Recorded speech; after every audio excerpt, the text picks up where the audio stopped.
Hadrat Ibn-Umar, radiyallahu anhu, gives up speaking with his son. Chapter 9, Topic 6. Hadrat Abdullah bin Umar, radiyallahu anhu, once said, I have heard the Prophet, sallallahu alayhi wasallam, saying, allow your women to go to the masjid. One of his sons remarked, we cannot allow our women to go to the masjid, as this may lead to corruption later on.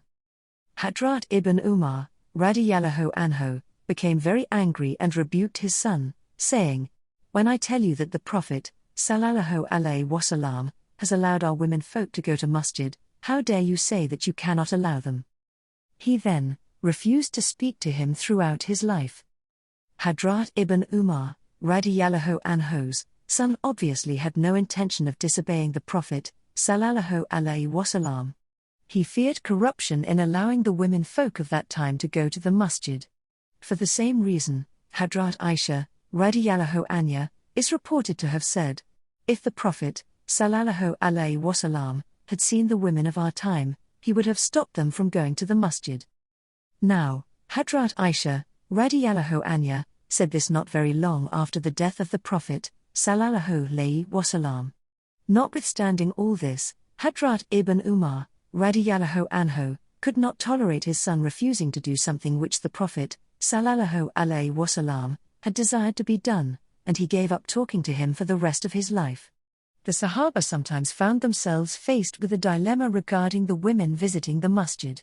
On the one hand, there was the explicit desire of the Prophet, sallallahu alayhi wasallam, in favor of permitting them to go to the masjid, and on the other there was the possibility of looseness in society, the signs of which were becoming visible, that demanded an immediate check on this permission.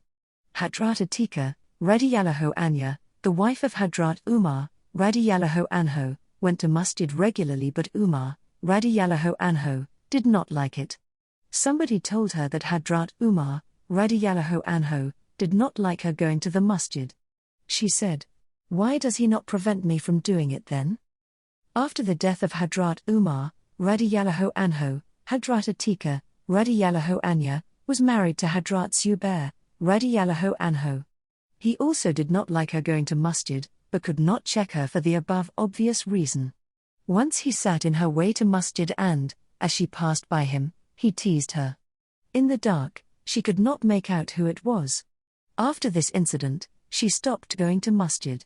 When Zubair inquired of her, why do not you go to the masjid now? She replied, times have changed.